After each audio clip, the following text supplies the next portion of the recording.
Hello everyone, it is my body.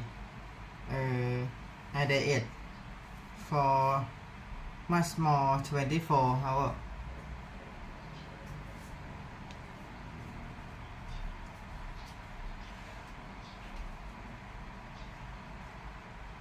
เฮ้ย 56.99 โอ้โห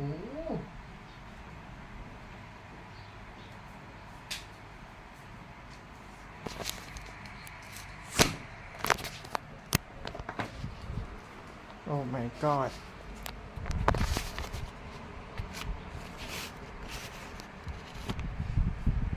I will rest myself.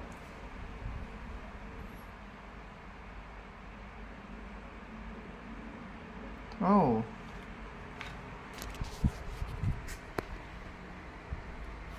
Wow. First time in my life. My weight is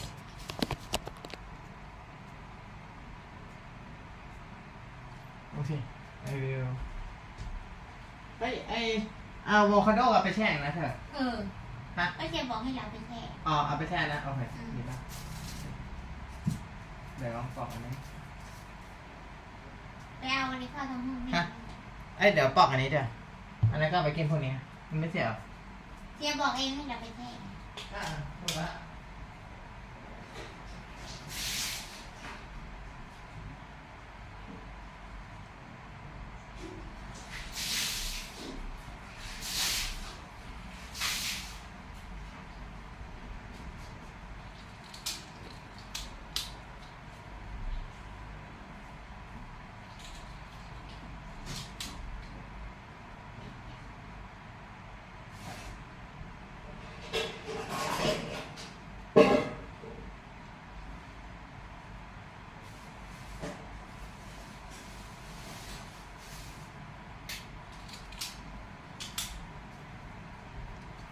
Hello everyone.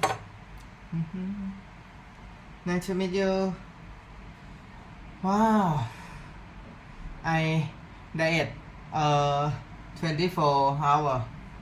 I'm not eat anything. And this is my body.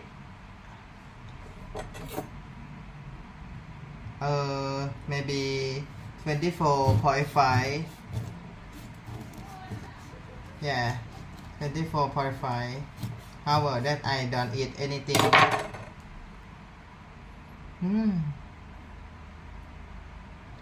And this is time to eat. Everyone.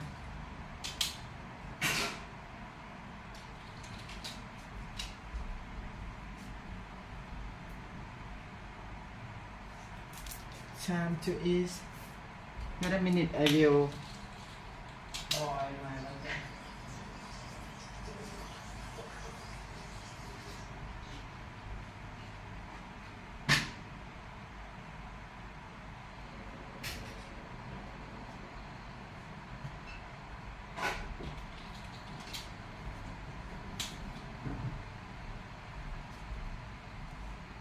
Hello.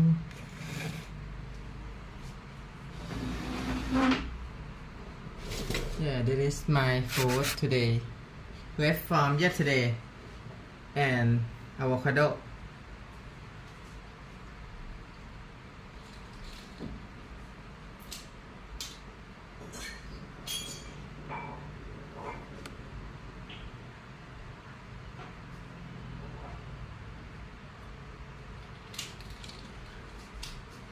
Yeah, I have to clean my cup of tea before I eat green tea.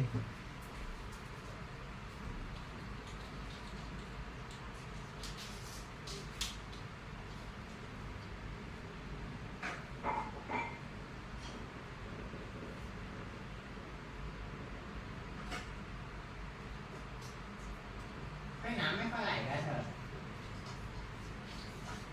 นะน้ำไม่ค่อยไหลกันเดี๋ยวต้องไปนี่บ้างอะไรเดี๋ยวกินเสร็จก็แบบนั้นวันนี้คนอยู่เยอะเลยนะ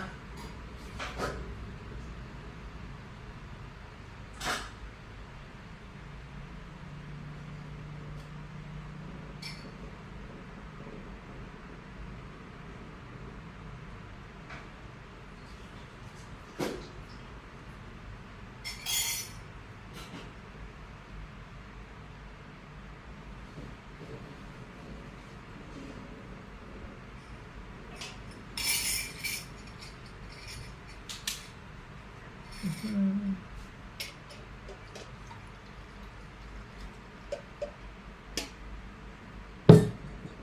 ทำไมวันนี้คนอยู่เยอะ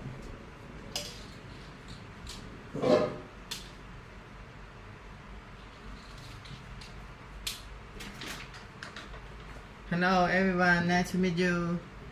Hi. Hello. Nice to meet you. Yeah, I'm universal people.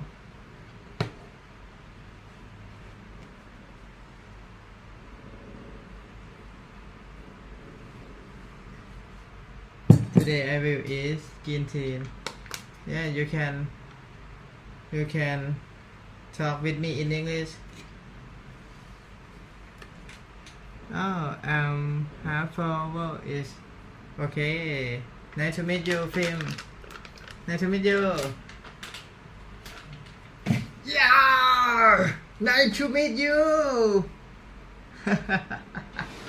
Okay, this is my meal. I left from yesterday. I don't eat it empty. Thank you for subscribe me.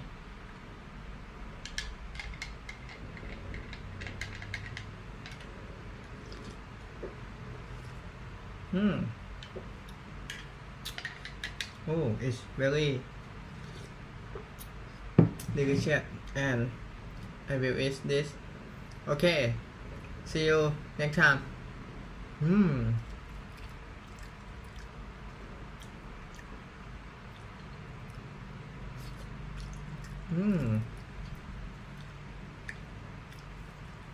This is superfood, everyone. You can find it and eat with it.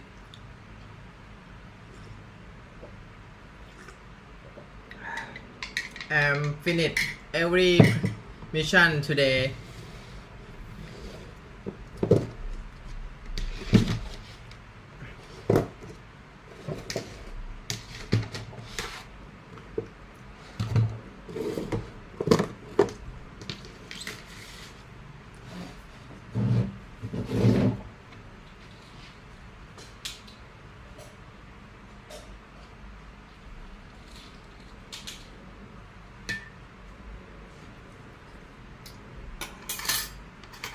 This is my meal that I left from yesterday.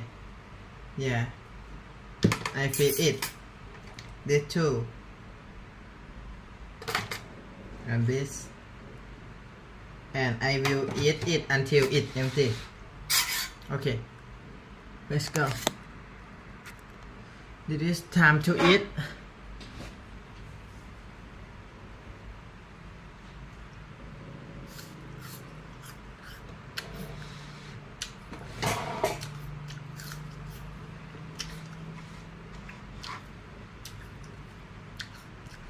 May you will heard about the course that tell about eat red, eat mud,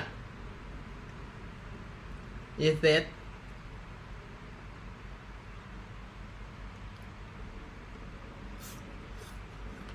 and eat mud.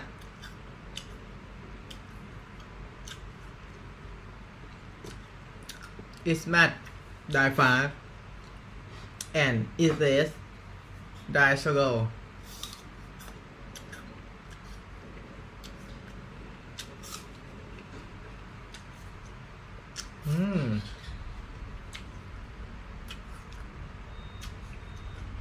Very amazing apple.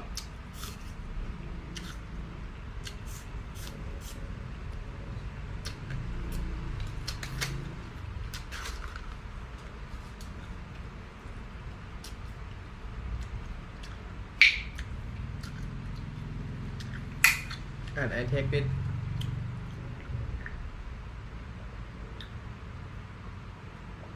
for my brain health.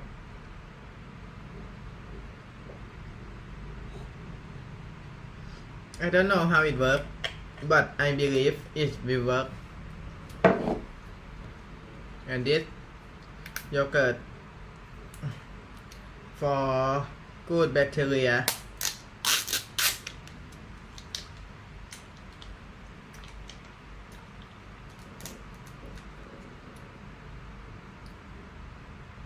and lactobacillus, vitamin B2, calcium,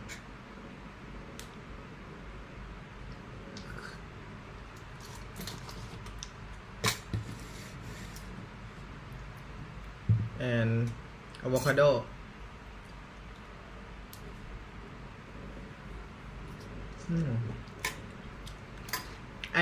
I love to eat like this when I'm not go out anywhere.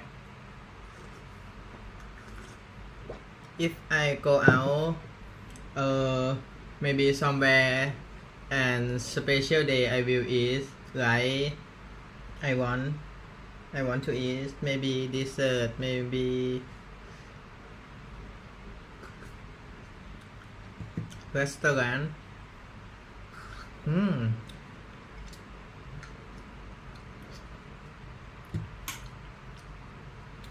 Hello 5 people.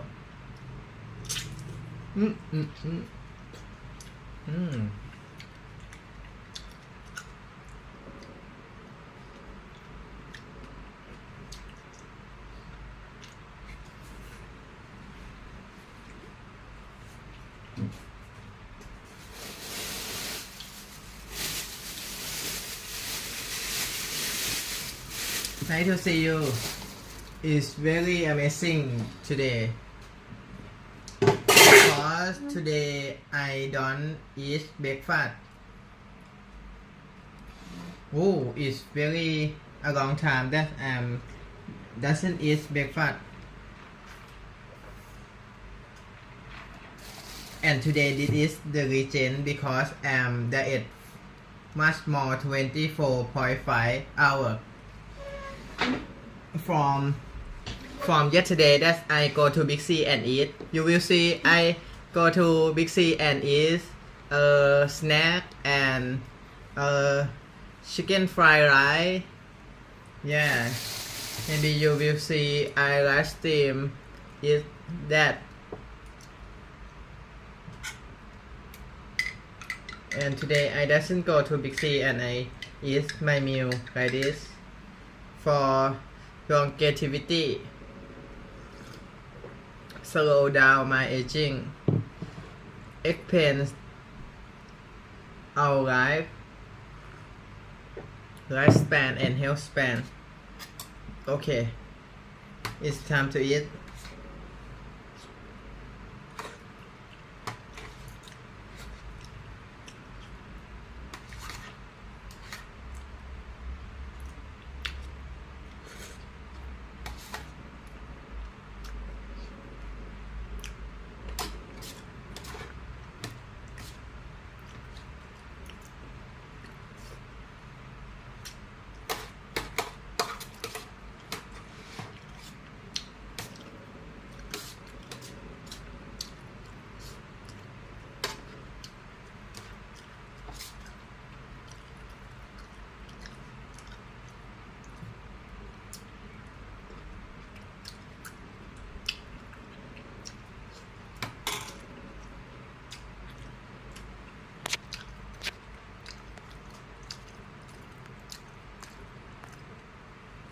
Oh, I open a hotspot and then time to learning.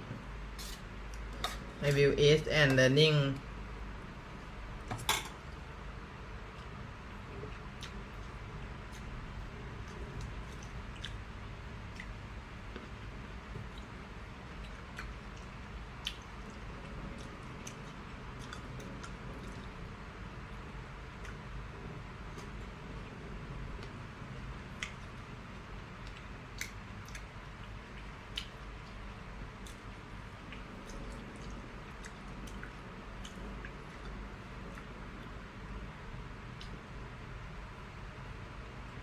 And then you got tenure and they went back on me.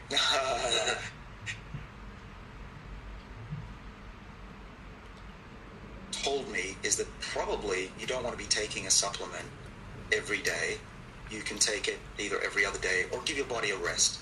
And I do the same with my meals. I rest during the day and then I give a nutritious dinner to my body and then give it a rest. Same with exercise. And then I try to time it because there are times when I'm taking the drug Metformin, which mimics low energy. For those of you who don't know, Metformin is a drug given to type 2 diabetics to bring down their blood sugar levels. But it's been found that looking at tens of thousands of veterans and others, that those type 2 diabetics live longer than people that don't even get type 2 diabetes. So it's a longevity drug. Right now you have to get it from your doctor in the US. In most other countries you can just get it over the counter. And you're protected, it looks like, based on epidemiological data, cancer, heart disease, frailty, what else? Dementia. So I take Metformin. In addition, you take Metformin and you're fasting each day. So when do you take it relative to the fast? Yeah, I always take Metformin in the morning, along with the Resveratrol, because, for a number of reasons, but mainly because my body responds better, and I've been measuring my body for 12, 13 years. But here's the thing, if I'm going to exercise that day, I will skip the Metformin. And a lot of people who do pay attention to this kind of thing think that they should stop taking Metformin because they're never going to get muscle, or it's going to affect their ability to build up muscle. But that's not true. What Metformin does to you, it actually just reduces your ability to have stamina, because it's inhibiting your body's ability to make energy. And so what happens is, when you're on Metformin, you do fewer reps. But guess what? Those muscles that you do build up on Metformin have the same strength and have much lower inflammation and other markers of aging. You just won't have that extra 5% size of muscles. So if you want large muscles, don't take Metformin and you'll be fine during your exercise. But for me, I'm not trying to get giant. I want strong muscles and I want to live longer and healthier. So I just try to time it so that I get the most reps out of my exercise regime. But sometimes in scientific literature, it's worth bringing this up. If there's a 5% difference in a graph, then either the press release or some reporter will say, oh my goodness, big difference, 5%, can't take Metformin during exercise. That's the headline. And then you go in and it's barely significant, and the graph is distorted because they've changed the axes to make it look bigger. And now it's become a myth that Metformin greatly inhibits your ability to exercise, which is not true. But in an abundance of caution, I skip my Metformin on days I'm going to exercise.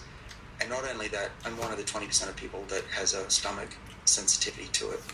So if I'm not feeling great that day, I don't take it either. You mentioned Metformin is available only by prescription from a doctor, at least in the U.S. Berberine, this is a substance that comes from tree bark, who I also learned about many years ago from Ori. He said, if ever I'm going to overeat, like a Thanksgiving meal or something, I take Berberine. Those were his words. And I tried it, and what's remarkable about Berberine is that you can eat enormous quantities of food and not feel as if you've eaten enormous quantities of food. I'm not necessarily recommending people do this, but what I noticed was if I took Berberine, which my understanding is it works very similarly to Metformin, works on the AMPK pathway, the mTOR pathway, etc., that if I didn't ingest food, in particular carbohydrates, I would feel a little dizzy and kind of get a headache, like almost hypoglycemic. What are your thoughts on Berberine as an alternative to Metformin, and are there any cautionary notes? I mean, obviously people should talk to their doctor before adding or subtracting anything from their life, including breath work or anything that comes up. But with all that set aside, what are your thoughts about Berberine and timing of low blood sugar and these sorts of things? Right. Well, before I had access to Metformin, I was taking Berberine. It's often known as the poor man's Metformin. He just called me poor. Women can take it too. So the thing with Berberine, and we've studied it in my lab, it is effective at boosting energetics in the body, just like AMPK and Metformin does. And we've actually given it to rats and mice and seen that they are very healthy, especially on a high-fat diet. So I think it's likely to be good. There are some human studies that exist, clinical trials showing that it increases insulin sensitivity. You have to take high doses. Which is a good thing, right? Yeah. I think when people hear insulin sensitivity, sometimes people think, oh, well, that's bad, right? No, but you want your cells to be insulin sensitive. You don't want a lot of blood sugar floating around that can't be sequestered into cells. Exactly. So this is anti-type 2 diabetes. And so this Berberine does have wonderful effects on the metabolism of animals, and in some clinical trials on dozens of people it's been tested. Now there's one cautionary tale which just came up. Matt Kaberline's lab published that berberine reduced the lifespan of worms. But I'm not sure worms trump human clinical trials at this point. So I would say... Not in my opinion. I wouldn't stop no disrespect to my C. elegans colleagues, or rather my colleagues that work on C. elegans. Yeah. Well, what I like to do is to give all the information. People can decide what they want. But I would say, based on the worm data, I wouldn't panic just yet. I think berberine has been shown to be really safe in humans. You mentioned resveratrol. I think now would be a great time to talk a little bit about protocols for resveratrol, grapeseed extract, etc. Let's start with the obvious one that I know you get a lot, but for the record, can't I just drink red wine and get enough resveratrol, David? You can try. You need to drink about 200 glasses a day. So I'm sure it's been tried. There are some. And I drink a glass of red wine a day if I get the chance. But any more than that, it's a lot of calories and your liver will get fatty and it's all bad. So, I mean, realistically, you can only get the 1,000 milligrams that I take a day from a supplement that's pure. Now, there are a lot of people selling resveratrol. If it's not light gray or white in color, throw it away. The brown stuff has gone bad or is contaminated. And the contaminated stuff, beware, it'll cause diarrhea. But regular resveratrol should not do that. So 1,000 milligrams per day is what you do? Yeah, and I have for about 15 years now. And you ingest that with some fatty substance like olive oil or yogurt, is that right? Yeah, you have to. And other supplements, quercetin, curcumin, these are crunchy things. They're not going to get through your gut. And I'm not just making this up. I always base my statements on human studies. So we've done a lot of studies on resveratrol, as have others since. And we know that we found out early, I was one of the first people to take a high dose resveratrol. And when we included it with food, the levels in my blood went up 5-fold. And so you want to have something in there. If you just drink it with water, it's not going to get through. And unfortunately, some people have done clinical trials without even thinking that they might need to dissolve it in something. So are you taking this all at once in the morning and chasing it with some olive oil, or are you dissolving it in yogurt? What's the specific protocol? Yeah, I've been improving, perfecting what I do. For about 10 years, I would take some Greek yogurt, a couple of spoonfuls, put the resveratrol on there, mix it around, make sure it's dissolved, and put that in my mouth and swallow that. These days, what I like to do, because I've realized that olive oil, and particularly oleic acid, one of the monounsaturated fatty acids, is also an activator of the sirtuin defenses. So I'm trying to ingest more of oleic acid. So I switched to olive oil. What I do is I put a couple of teaspoons of olive oil in a glass, mix around the resveratrol and maybe some quercetin, a similar molecule, make sure it's dissolved. I put a little bit of vinegar, and if I have a basil leaf, I'll put that in, and it's like drinking some salad dressing, and it's very delicious.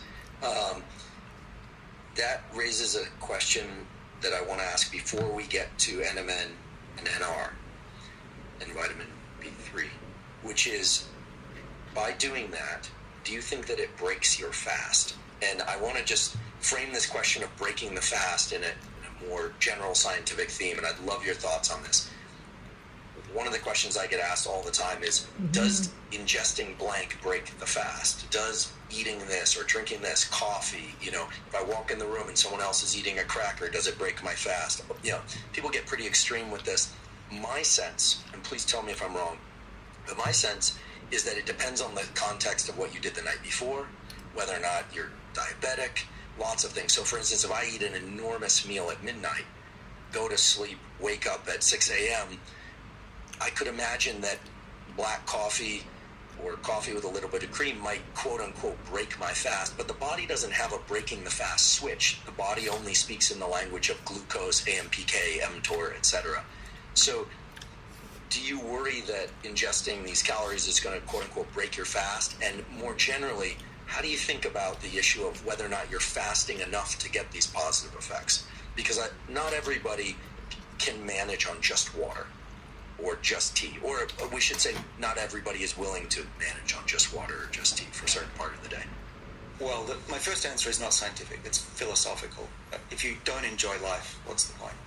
And so I'd like a cup of coffee in the morning, a little bit of milk, a spoonful of yogurt's not going to kill me. Olive oil doesn't have protein or carbs in it, not many. And so I'm probably not affecting those longevity pathways negatively.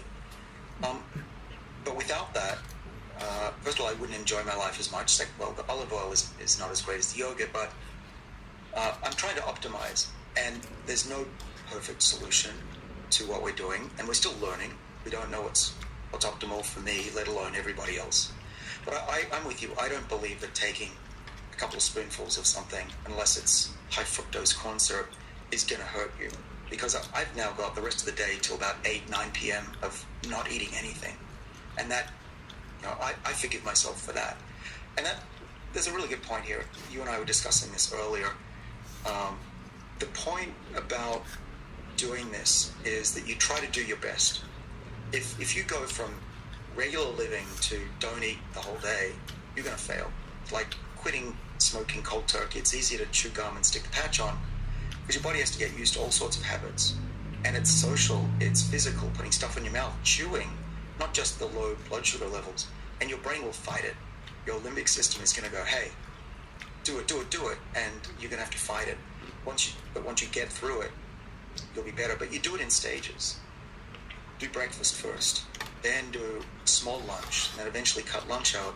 Don't go cold turkey, because everyone knows it's a fact that if you try to do a strict diet right out of the gates, you'll almost always fail. I think that captures the essence of fasting rationally and a rational approach to supplementation very well. Along the lines of supplementation, what about NMN, NR, and B3 niacin? I want to know what you do.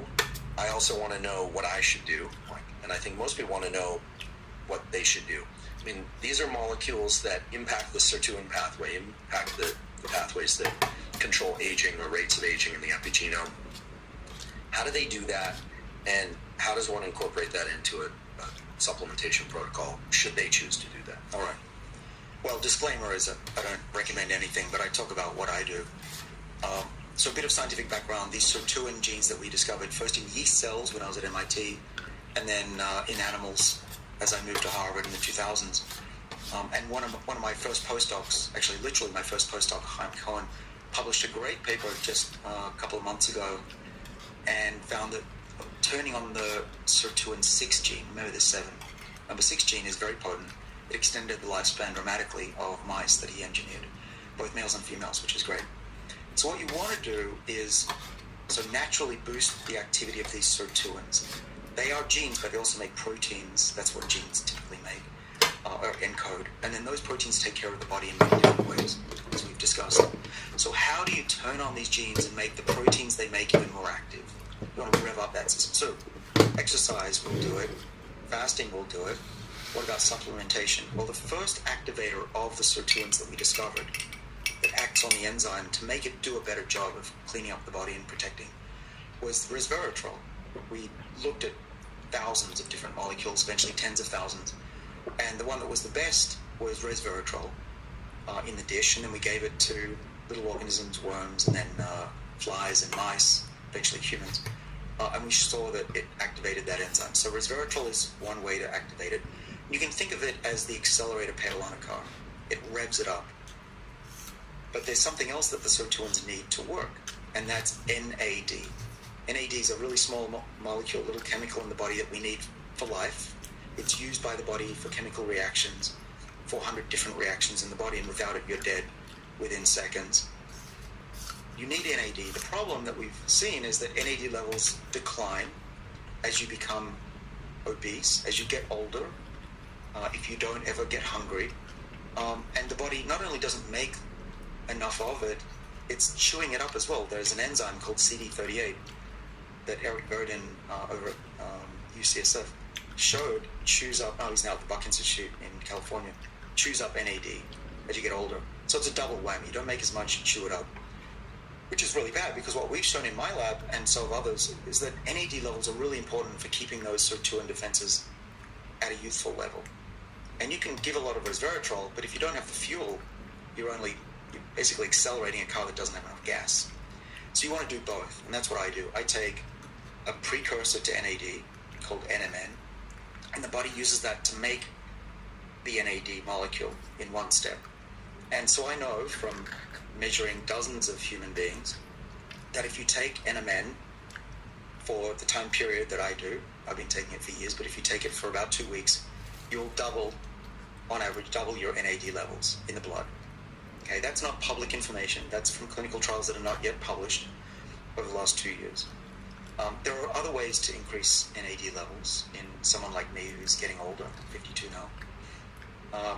You can take NR, which is used to make NMN, which is used to make NAD. And both NMN and NR are sold by companies in the US. NR lacks the phosphate. Phosphate's a small chemical the body needs. You've probably heard of the atom phosphorus. Let's go back one step. How do you make NR? NR gets made from vitamin B3 often. You can also find it in milk and other foods. But sometimes people ask me, why don't you just take vitamin B3 and won't that just force the body to make NAD? And the answer is no, it doesn't work very well. We know this just by doing the experiment. But the reason I think is that NAD is a I said it's a small molecule, but relative to vitamin B3, it's big. It's got those phosphates on there. It's got a sugar. It's got the vitamin B attached. So you've got all these components that come together to make this very complicated little molecule called NAD. And when you give NMN, it contains all three components that the body needs to make NAD. If you give NR or just vitamin B3, which is an even smaller molecule, the body has to find these other components from somewhere else. So where do you get phosphate? Well, body needs it for DNA, needs it for bones. So high doses of something that requires additional phosphate makes me a little concerned. And we have compared NMN and NR head-to-head in mouse studies. For instance, NMN we've shown in a Cell paper a few years ago makes mice run further. Old mice can run 50% further because they have better blood flow, better energy. NR, the same dose, did not do that. In fact, it had no effect. I see. Dosage-wise, if I were like to take NMN in supplement form to increase my NAD levels and presumably slow my aging, how much NMN should I take? What's the protocol that you do? And are the various forms that are out there, are some better or some worse? Well, I'm always happy to tell you what I do and what my father does, my 82-year-old father. We take a gram of NMN every day. So it's a gram of resveratrol and a gram of NMN. Right. Okay, 1,000. Now, another important point, which is I'm not the same as everybody else. I have a different microbiome, age, sex, right? And so I've been measuring myself, and so I know if something's, or I think I know if something's making me better or worse based on measuring 45 different things. So I just want people to be aware that what I do may not perfectly work at all for others. But I have studied, as I said, dozens of people who take NMN at a gram, sometimes 2 grams. And I know, by looking at all those people, that without any exceptions, if you do what I do, your NAD levels go up by about 2-fold or more. And so I do that every day, the 1,000 milligrams. Now, people sell it. Now, I never get into brands and all that. First of all, I don't have the time to measure products. I don't know. Though I do want to say I'm working on a solution for people to know what works and what's real and what isn't. But I'm not there yet. And in the meantime, I would say, if you do want to buy this, let's say you want to buy NMN, look for a company that is well established, that has high levels of quality control. Look for 3 letters, GMP, which is good manufacturing practices. And so that means they make it under a certain level of quality control. You're not going to find iron filings in there, and it probably has the stuff in it that they say it does. So that's all I can say right now. I'm sure that's something that's going to be much more helpful. But overall, make sure it's white, crystalline NMN, and that to me it tastes like burnt popcorn. You crack open the capsules and you'll take a little sample to make sure it tastes like burnt popcorn. Well, when I'm making my capsules, I'll taste it, and I do a lot of quality control on the stuff that I take. Do you take that gram all at once with the resveratrol, or do you take it spread throughout the day? It's all in the morning for those things. So if I take metformin, it's NMN and the resveratrol all together, and there's a good reason for that. It's all scientific. I try to be. The levels of NAD go up in the morning in our bodies naturally. Our bodies actually have a cycle of NAD. It's not steady. It's circadian? It's circadian. In fact, NAD controls your clock. This was shown by Shin M.I. and colleagues in a nice science paper about a decade ago, that if you disrupt the NAD cycle, which is controlled by the sirtuin gene that we worked on, that is what's telling your body, oh, it's time to eat, it's time to go to sleep. And if you take the NMN late at night, for example, you can disrupt your circadian rhythms. Interesting. Conversely, when I travel and I want to reset my clock to the time zone, I will take a boost of NMN in the morning, and I feel great. Does this protocol for you, does it produce any immediate effects of increased energy, etc.? You mentioned that one would, if it's right for them, would have to take it for at least 2 weeks to start to see the NAD levels increase. At that point, when NAD levels increase, could one possibly expect an increase in overall energy, focus, etc.? I realize we're not making promises here, but I'm just wondering whether or not the only measure of whether or not this protocol is working is whether or not you die at age blank or blank plus 20. And of course, once you're dead, you can't really know if you would have lived longer if you'd done something differently, and vice versa. Sure. Well, there was a study, again, by Shin M.I., my good friend at Washington University in St. Louis, that showed that it improves, remember this, insulin sensitivity, which is a good thing. But you can't know your insulin sensitivity unless you're measuring have a glucose monitor on your arm. Do you have one on right now? No. No, I used to. I learned a lot. Yeah, last time I saw you, you had this thing. It looks like a small leech, not a large leech, and it's measuring your blood glucose. They're very informative because you learn what your body reacts to, and grapes were really bad. Rhonda Patrick agrees with that. But the issue was what? Where were we, Andrew? The issue is whether or not you can expect any immediate effects on energy, vitality, focus, just even subjective. So what do you feel is the question. And anecdotally, because I've been taking this for a long time, if I don't take it, I start to feel 50 years old. It's horrible. I can't think straight. It may be placebo, but who knows. But what we're doing now are very careful clinical trials. We've done the safety for 2 years, and we're now treating elderly patients at Harvard Medical School with some wonderful colleagues.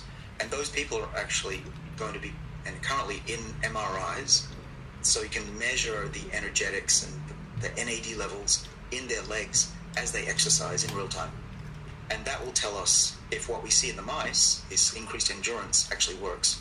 In the meantime, it's fun to talk about anecdotes. I have a number of athlete friends, some of which have increased their, lowered their time in marathons, for example. There's a good friend of ours in our circle that is winning marathons at age 50 now. And he attributes that to the protocol that he's on. Interesting. I haven't started taking NMN, but I'm planning to do that when my next birthday arrives, which is in a couple months. But I do experiments on my sister and have for years. I have a sister who's 3 years older than I am, who is very enthusiastic about these protocols. And I'll tell you that after reading your book, I started purchasing for her and giving her an NMN supplement. And she claims, and I believe her, she has a quite sensitive system and she's very tuned into it. She feels far and away better when she takes it as opposed to when she doesn't. And I've done the control experiment of removing her supply and then giving it back to her and this kind of thing. So that's my other laboratory. This is what younger brothers do to older sisters. I have a question about something that, if it has no relevance, we can just treat it as a speed bump and then move right on. Yeah, the artificial sweeteners, these things that, or I should say non-glucose increasing sweeteners. So you've got stevia, which is a plant basically, and then you've got sucralose and aspartame and all these things. There's some evidence that I know we're both aware of that have been published in quite reputable journals showing that they can disrupt the gut microbiome in certain cases, in particular saccharin, the one that basically nobody uses anymore. And it's questionable as to whether or not stevia has the same negative effects, etc. That's not what this is about. But in terms of the sensation of, or the perception of sweet taste, is that itself a possible detriment to these pro-longevity, forgive me for using the term, the pathways? You know, if I were to drink a Diet Coke during a fast, am I somehow disrupting this? And I'm asking this question because I get asked this question a lot. Mm-hmm. Well, there may be small effects. I don't think they're worth worrying about. Joe Rogan laughed at me because I was drinking a Diet Coke during the first interview I did with him. I will drink Diet Coke. I've read the scientific literature, and again, it's this 5% thing that I think is blown out of proportion. If I was to put a number on it, I would say if eating a high sugary meal or drinking a sugar-filled soda, what is that, 30 grams of sugar? Let's say that's a 10 out of 10 bad for you. A Diet Coke might be a 1. And if I'm, what am I going to do? I could have a 10 or a 1 or go without in my life. I'll do the 1 on occasion. I try to avoid them because I don't like the 1s as much. But you can't say that sucralose is equivalent to drinking a sugary soda. There's just no comparison. And I think stevia. I do use stevia whenever I can because it's a naturally sourced product, and I haven't seen any good evidence yet that it's bad for you.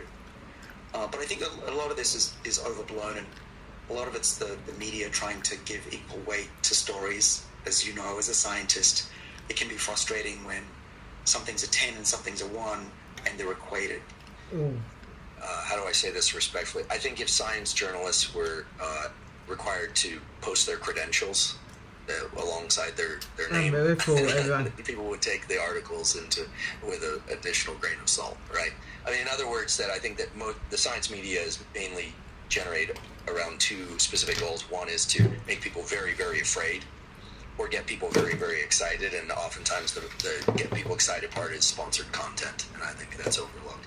In any case, thank you for that. I want to talk about iron and iron load. We were talking earlier about ferritin, and of course women menstruate, and so their iron needs are greater than men that don't menstruate, or women that don't menstruate. I don't think we can get right down into how much iron somebody needs because it'll vary person to person, but I was surprised to learn that iron is actually going to accelerate the aging process in various contexts. Well, this is a new finding out of Spain. Manuel Serrano's lab has found that excess iron will increase the number of senescent cells in the body. And senescent cells are these zombie cells that accumulate as you get older, and they sit there and they cause inflammation mainly, and also can cause cancer. And it's found that if you get rid of these cells or never accumulate them, you stay younger. In animals, and there's some really interesting studies out of Mayo Clinic in humans as well. So iron is a pro-senescent metal. And so what I think is that if you're taking excess iron as a supplement, you're probably accelerating your aging process. The other thing that I found really interesting is I've looked at hundreds of thousands of people's metabolism and their blood biomarkers. I was one of the first people in food in my stomach. As a board member, and I'm still their scientific lead guy. So I can look anonymously at hundreds of thousands of people's blood work, and we also know how fit they are, how old they are. Some of them are marathon runners, some of them are CrossFit, and there's a signature of health that actually is different than your average person. Now, I'm not going to say bad things about MDs because a lot of my best friends are MDs, and I work with them at Harvard Medical School. The issue, though, is that with MD training, there's a scale of what's normal, and if you're out of that normal range, something must be wrong. That's the paradigm that they work under. But first of all, everybody's different, and you want to know their baseline and track people over years to know what's normal for them. And what I find, for example, is people who are really healthy and live the way I do and have a diet that's fairly vegetarian. See you tomorrow, everyone. Still when have I'm exercise. slightly low hemoglobin levels, slightly low iron, slightly low ferritin, but we have super amounts of energy. We're not anemic, and we're getting along with